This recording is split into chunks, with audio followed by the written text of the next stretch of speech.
Hey, kapasoyan June ni roki kapatday niya ni sari ni Sunday ya pathian fakle choy moina minzai sakchonin birthday gift thatak mi pe ka nga yang ate kapasoya lau wanga zai kan nelo kan papalai ta ho khan in lo sianga so mizan lama la practice kan tuma kan drummer ber na thoka kalman lawa valpuyala Bible study ka kal do te kal le de ya voisinga ka pachia ru ma lit nin persakto la alo phale de voi kan ma kan ti khom ngai lo ti swat pal tom chan mi lo thathiam don ya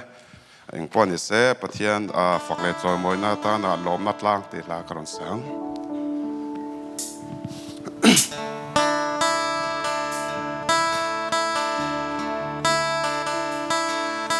lalpa nangin min sia kanung chu ril zong ne ka hun pu min shuai chin cha ma ma tak ne mi sia reng na hi ka ta na lue sau chang ti ma se lel pa ka sui yang che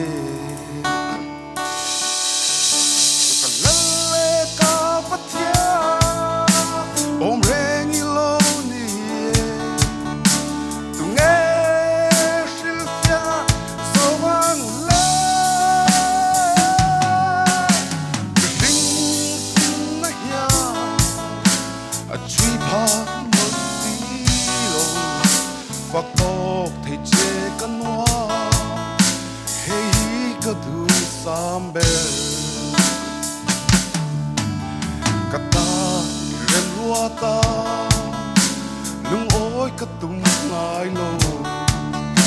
ui na li ra khati du tin ka ti chin che ma se nang in min sia ka ma mo sang min ve lung o na tang tho ve o walk with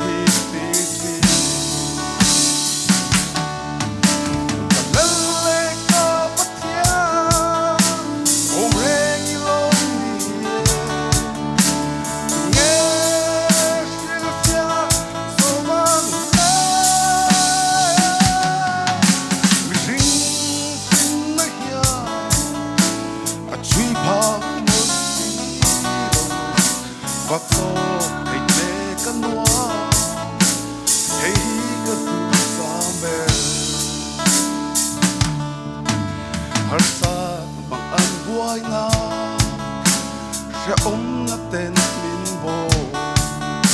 dam chu ka sap lung kham wangin ka lu fo thi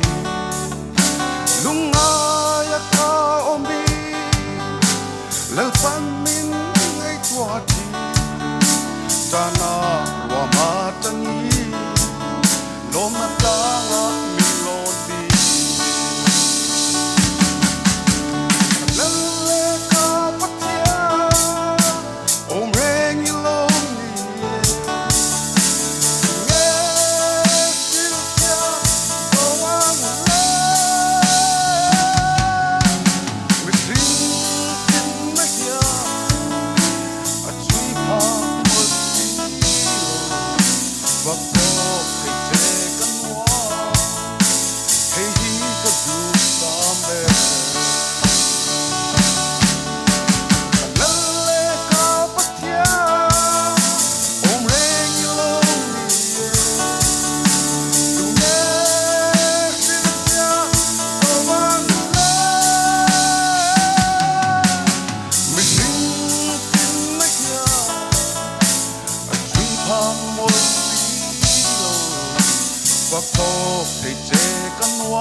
hey hi ka du sambe la paro viverose